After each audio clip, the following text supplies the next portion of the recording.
서머타임이 해제됐습니다.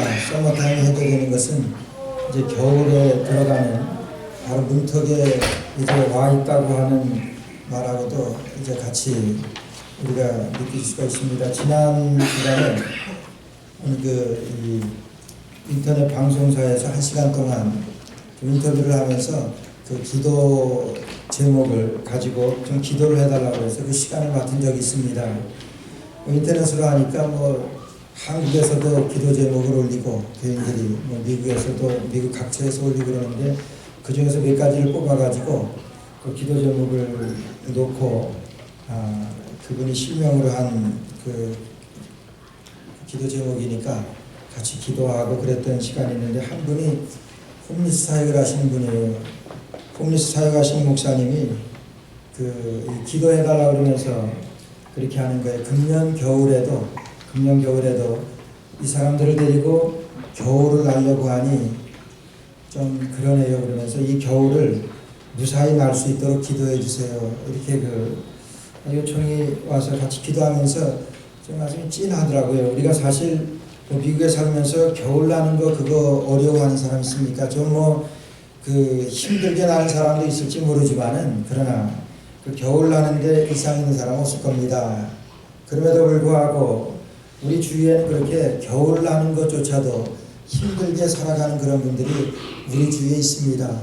우리 항상 생각해야 될 것은 나보다 못한 사람들, 어렵게 사는 사람들, 그런 분들을 생각하면서 정말 내가 어떻게 하나님 앞에서 그분들을 위해서 도울 수 있는가도 우리가 늘 기억하며 살아가야 될 줄 압니다. 오늘 바울 사도는 이제 21절 말씀에 겨울 전에 너는 어서 오라 이렇게 말씀합니다. 여기에는 여러 가지 의미가 담겨 있습니다. 겨울 전에 너는 어서 오라. 이제 디모데에게 이렇게 부탁하는 것은 이 겨울이라고 하는 많은 의미가 있습니다. 여기서 어떤 신학자는 그 겨울을 여러 가지로 이렇게 소개를 합니다. 첫째는 환경의 겨울이 있다고 그래요. 환경의 겨울. 지금 바울 사도는 차디찬 로마 감옥에 있습니다. 로마 감옥에서 꼼짝달짝 할 수 없는 그런 상황에서 이제 자기의 마지막 날만을 기다리는 그런 환경의 겨울, 깊은 환경적 그런 겨울이 그를 힘들게 합니다. 어떻게 할 수 없는 그 감옥 안에서의 그런 환경의 겨울이 있습니다. 그 다음은 건강의 겨울이 있습니다. 그가 감옥에 오래 있으면서 이제 이곳저곳 안 아픈 데가 없습니다. 그 다음에는 관계의 겨울이 있어요. 오늘 4장 11절 말씀 보니까 내가 올 때 마가를 데리고 오라 그랬어요. 그 후에 보니까 이제 바울 사도와 함께 사역했던 그 많은 사람들, 그래서 10절에 대만은 이 세상을 사랑하여 나를 버리고 데살로니가로 갔고 그레스게는 갈라디아로 디도는 달마디아로 갔고 누가만 나와 함께 있느니라. 이런 관계의 겨울을 또 생각해 볼 수가 있습니다. 나를 사랑해서 같이 사역하던 그 모든 형제들이 이제 다 세상을 사랑해서 대만은 세상을 갈라디아로 갔고 얼마나 아픕니까? 같이 사역하던 사람들이 다 떠나게 되는 그런 관계의 겨울이 있어요. 그 다음에 영적인 겨울이 있습니다. 우리가 살아가다 보면은 영적인 슬럼프에 빠질 때에서 기도하고 싶은 마음도 없습니다. 교회 가고 싶지도 않아요. 어떻게 믿음으로 생각하기도 쉽지 않은 그런 때가 있습니다. 여러분 이것이 우리의 영적인 겨울을 맞이하게 되는 거예요. 오늘 바울 사도는 인생의 겨울을 맞이하면서 오늘 인생의 겨울이라고 하는 것은 우리 모두가 당하는 그런 겨울입니다. 인생의 겨울이라고 하는 것은 우리가 세상을 떠나가야 할 때를 말합니다. 바울 사도는 압니다. 이제 얼마 안 있으면 이 세상을 떠나야 한다는 것을 아는 이 바울 사도는 겨울 전에 너는 어서 오라 이렇게 부탁을 하면서 자기의 겨울을 이제 소개합니다. 내가 얼마 안 있으면 하나님 앞에 세상을 떠나가야 할 때라고 하는 그런 말을 합니다. 필라델피아에서 목회를 하셨던 아주 오래전에 미국 목사님인데 그 목사님은 항상 겨울의 문턱에서는 이 제목을 가지고 설교를 하신다릅니다. 겨울 전에 속히 오라 하는 그런 제목으로.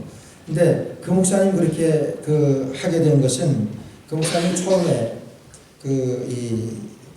자기의 그 교회에 부임하셔서 겨울에 이렇게 부임하게 됐는데 그때를 세상을 하면서 처음에 부임하게 되니까 우리 교인들이 상당히 그 기대가 많잖아요. 목사님이 어떻게 설교를 하실까 반 기대 반 우려로다가 교회 나왔습니다. 그 목사님 설교를 참 잘했어요.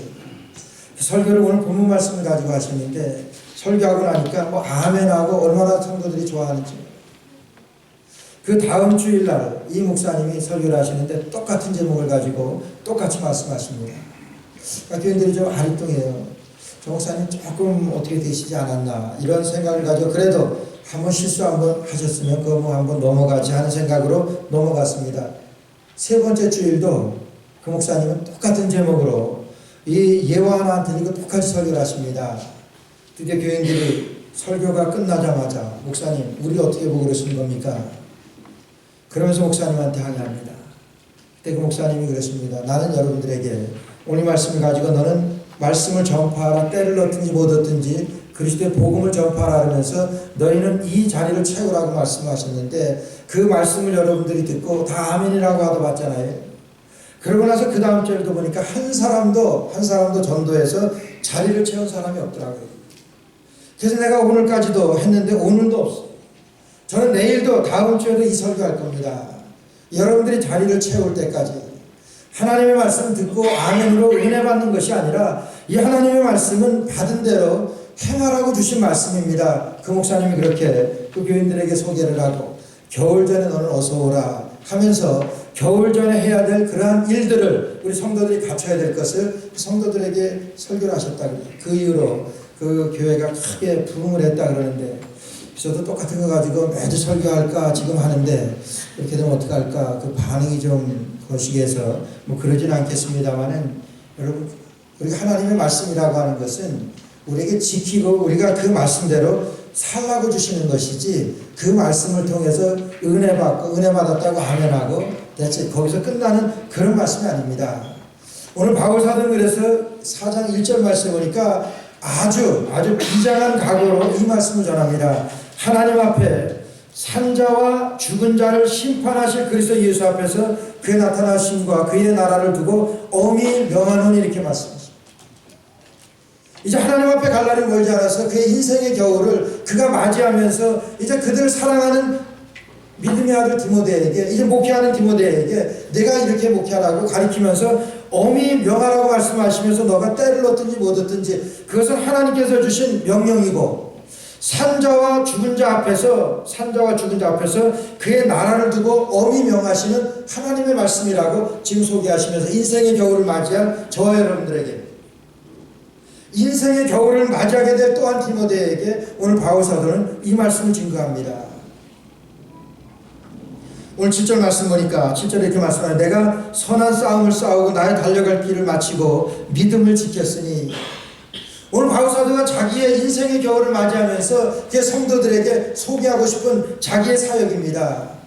자기가 걸어왔던 자기의 그 사역의 전부를 그 7절 한 절 말씀으로 하는 거예요. 내가 선한 싸움을 싸우고 내가 달려갈 길을 마치고 내가 믿음을 지켰으니 그래서 싸웠다 마쳤다 지켰다 이것이 바울 사도의 전 자기의 삶의 사역을 이 세 단어로 이렇게 소개하는 겁니다. 그러니까 인생의 겨울을 맞이하면서 여러분 이 세 가지가 그가 우리에게 주시는 그 말씀이고 하나님께서 우리에게 주시는 또한 우리가 갖춰야 될 우리가 이루어야 될 우리의 사역입니다. 싸웠다 맞췄다 지켰다. 뭐 싸운 것이 좋은 건 아니지만 이게 후에 싸우는 것에 대해서 말씀드립니다. 한번 따라해보세요. 싸웠다 맞췄다 지켰다. 한번 붙여서 해보세요. 시작. 그 세 단어도 붙이지 못하는 분들이 있어요. 싸웠다 맞췄다 지켰답니다. 그래서 7절에 처음 부분에 내가 선한 싸움을 싸우고 그랬습니다. 그래서 세상의 역사라고 하는 것은 전쟁의 역사라잖아요.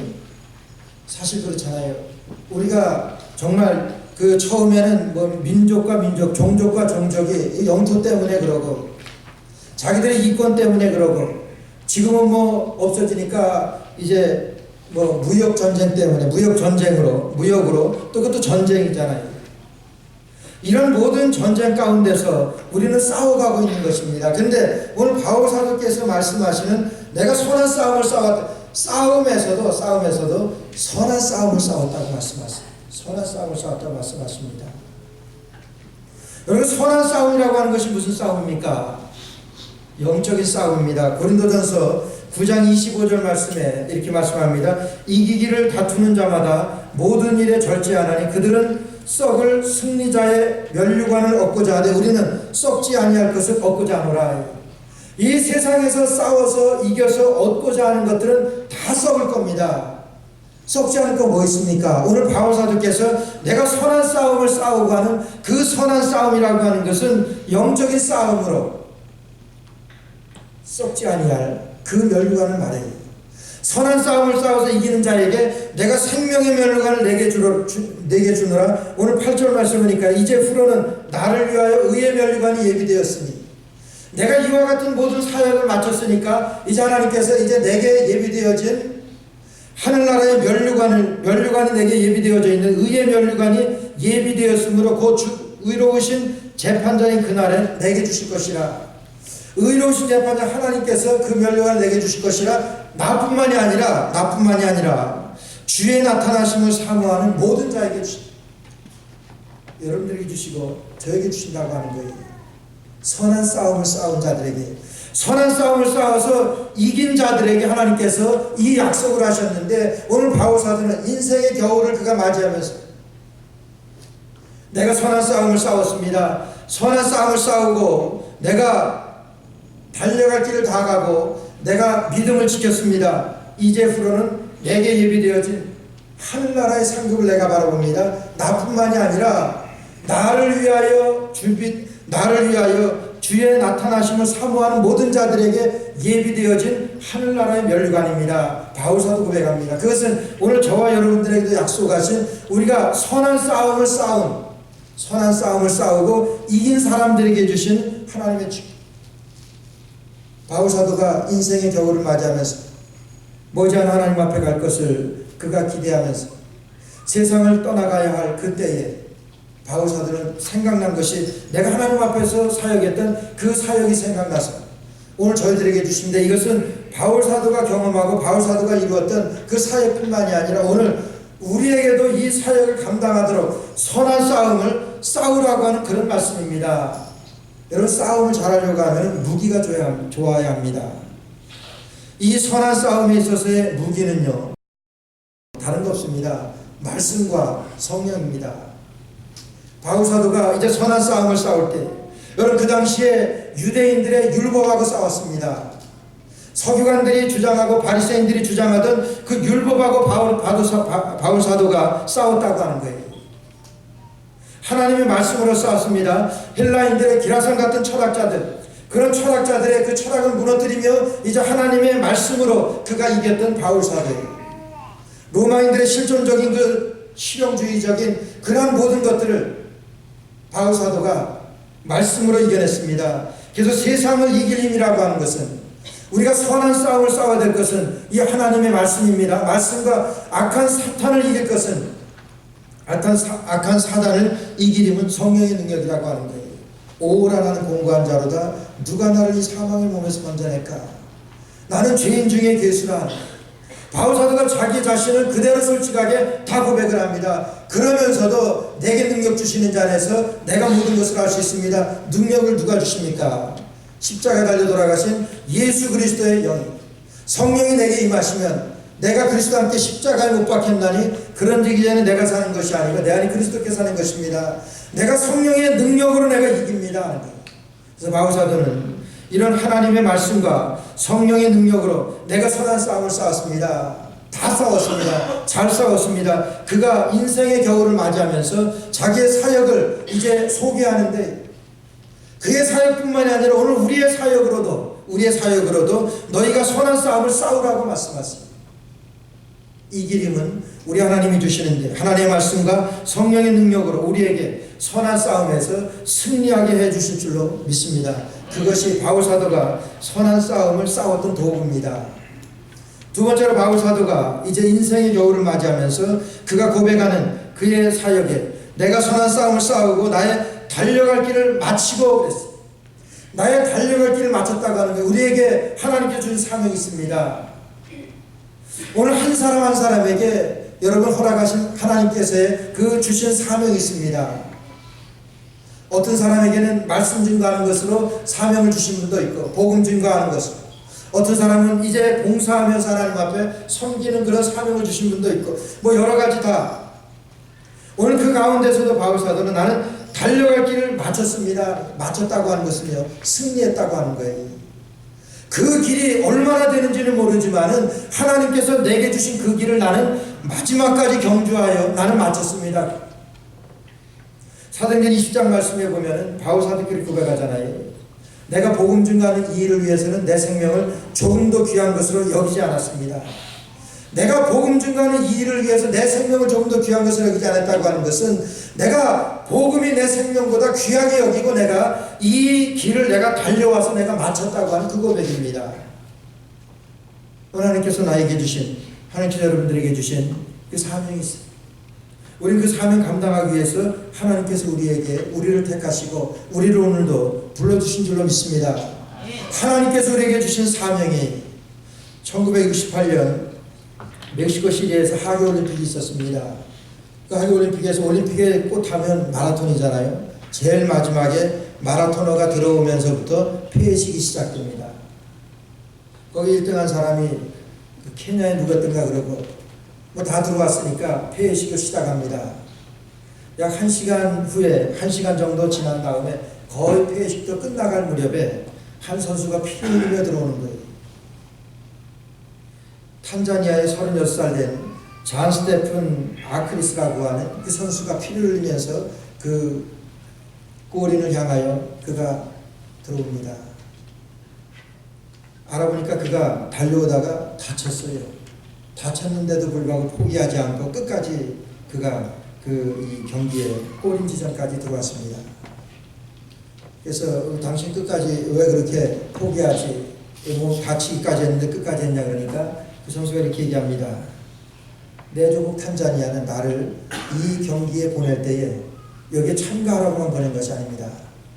내 조국 탄자니아에서 나를 여기에 보낸 것은 이 경기를 끝내라고 보냈습니다. 이 경기를 끝내라고 1등했건 꼴찌했건 거기에 상관없이 이 경기를 마치기 위해 마치라고 끝내라고 보낸 것이지 그 경기에 참가하라고 보낸 거 아닙니다.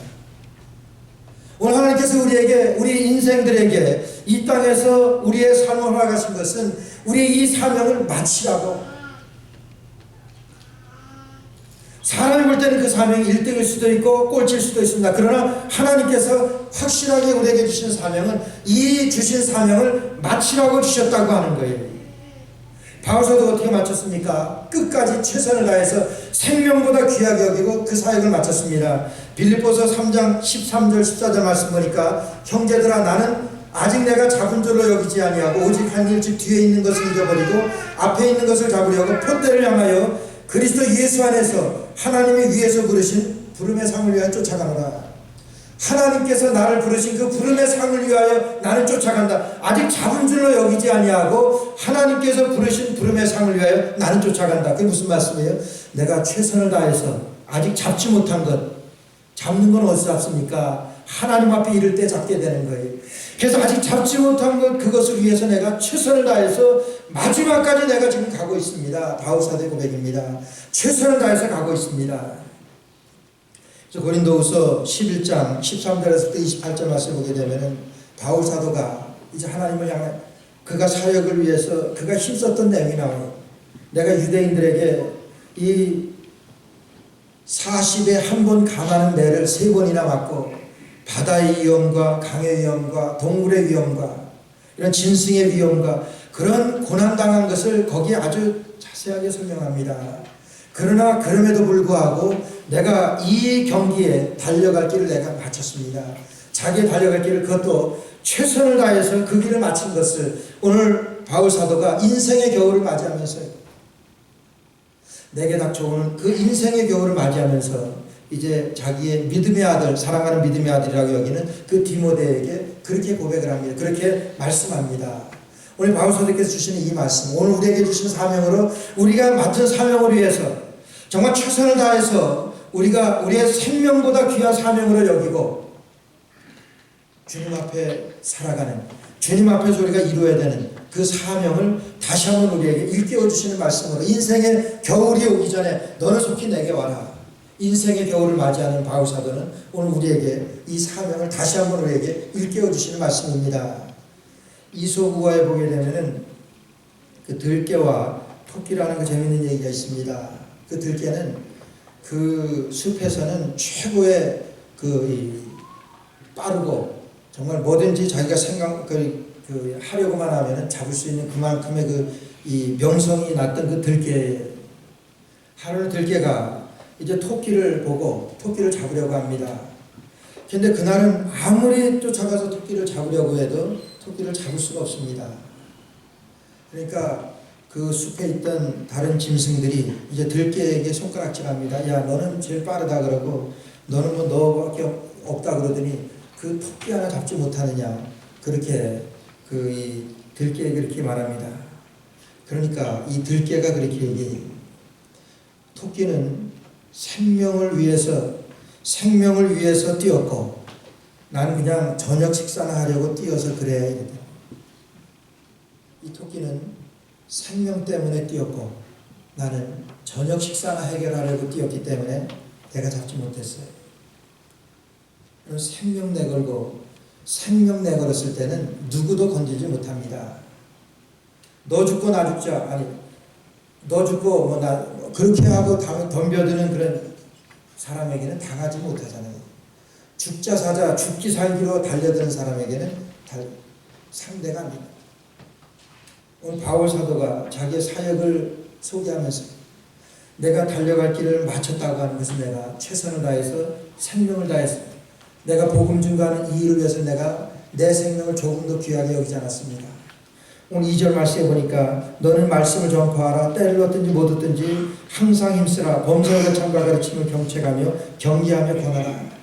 너는 때를 얻든지 못 얻든지 오늘 그가 맡았던 사명이고 그가 평생을 통하여 그가 이루었던 그의 사역입니다. 그 사역을 소개하면서 너는 그렇게 말씀하시고 너라고 하는 것을 우리 모두에게 말씀하시고 너는 때를 얻든지 못 얻든지 그리스도의 복음을 전파하라고 그렇게 말씀하시고 인생의 겨울을 맞이하게 될 때 바울 사도가 자기의 사역을 소개하며 여러분들도 이와 같이 되십시오. 내가 선한 싸움을 싸웠습니다. 내가 달려갈 길을 내가 마쳤습니다. 최선을 다해서 내가 생명 걸고 생명 이상으로 내가 여기고 이 사명 이루었습니다. 그 고백입니다. 그리고 마지막으로는 내가 믿음을 지켰습니다. 7절 같은 7절 말씀에 내가 선한 싸움을 싸우고 나의 달려갈 길을 마치고 믿음을 지켰으니 내가 믿음을 지켰습니다. 내가 선한 싸움을 싸운 것도 내가 달려갈 길을 다 간 것도 내가 믿음을 지켰습니다. 결론의 말씀입니다. 그럼 믿음을 지켰습니다. 믿음 지키는 것이 얼마나 어렵습니까? 믿음 지키는 것이 얼마나 어려운지 몰라요. 여러분, 환경이 우리를 쓰러뜨리려고 합니다. 재물이 우리를 넘어뜨리려고 합니다. 유혹이 세상의 행복이 우리를 넘어뜨리려고 합니다. 믿음을 지켜내는 것이 얼마나 어려운지 모르겠어요. 2차 대전 때 히틀러가 이 유태인들 600만을 학살할 때 여러분 95%가 반대를 했다고 합니다. 당연히 반대를 하죠. 근데 5%의 그 나치주의자들 그쪽의 힘에 밀려가지고 결국은 이런 독이라면 유태인들에게 그런 낙오를 지키게 되는 그런 과오가 끝까지 따라붙게 되는 그런 끝까지 믿음을 지키지 못하는 끝까지 신뢰하지 못하는 그런 아픔이 그들에게 있는 것입니다. 그래서 오늘 말씀에서도 보니까 정말 아픈 말씀입니다. 10절 말씀에 바울 사도가 인생의 겨울을 맞이하면서 생각을 할 때 대마는 이 세상을 사랑하여 나를 버리고 데살로니가로 갔습니다. 그럼 얼마나 아픈 말씀입니까? 평생을 사역을 하면서 내 사역을 도왔던 대마는 세상을 사랑해서 넘어졌습니다. 세상에 쓰러졌습니다. 믿음 지키지 못하고 세상에 쓰러지고 세상에 넘어져서 데살로니가로 갔습니다. 그레스게는 갈라디아로, 디도는 달마디아로 갔고 다 세상에 쓰러지고 세상의 유혹에 넘어져서 11절에 누가만 나와 함께 있느니라 내가 올 때에 마가를 데리고 오라. 저가 나의 일에 유익하니라. 마가 요한입니다. 내가 올 때에 마가를 데리고 와라. 그가 내 사역에 유익하다. 그의 사역 가운데 생각을 해보니까 정말 큰 도움이 됐던 사람들이 지금 문득 생각납니다. 인생의 겨울을 맞이하게 될 때 아마 저는 여러분들보다 인생의 겨울을 더 늦게 맞이하게 되겠지만 인생의 겨울을 맞이하게 될 때 아마 모르긴 몰라도 그렇게 인생의 겨울을 맞이하는 분들과 많은 이런 얘기를 통해서 그분들이 잊혀지지 아니하는 그런 분들이 있다 그럽니다. 잊혀지지 않은 그런 분들이 아마 이 바울 사도는 인생의 겨울을 맞이하면서 이런 분들이 잊혀지지 않습니다. 그 사람들이 세상을 향하여 갔는데 정말 조금만 더 인내했으면 믿음으로 살았으면 믿음을 지켰다고 하면 그런 아쉬움이 남습니다. 그러면서도 정말 마가 요한이라고 하는 사람은 내 사역에 정말 유익한 사람이었습니다. 마가 요한을 한번 나에게 데리고 와라. 한번 내가 보고 싶다. 보고 죽고 싶다. 뭐 그렇게 고백하는 그런 말씀 아니겠어요? 믿음을 지켰습니다. 여러분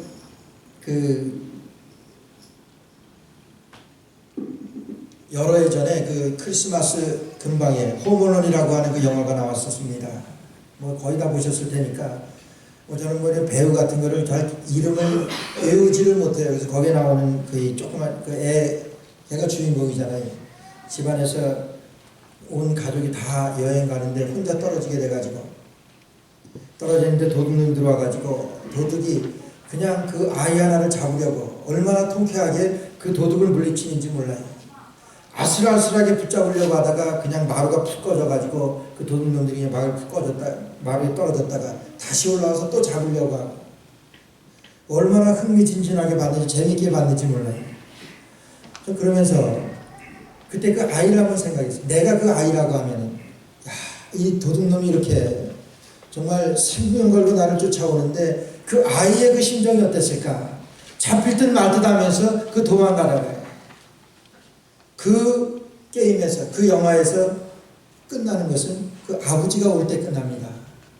도둑이 길을 쓰고 잡으려고 했지만은 못 잡았는데 잡을 듯 말 듯 하다가 아버지가 올 때 그 경기는 끝났습니다.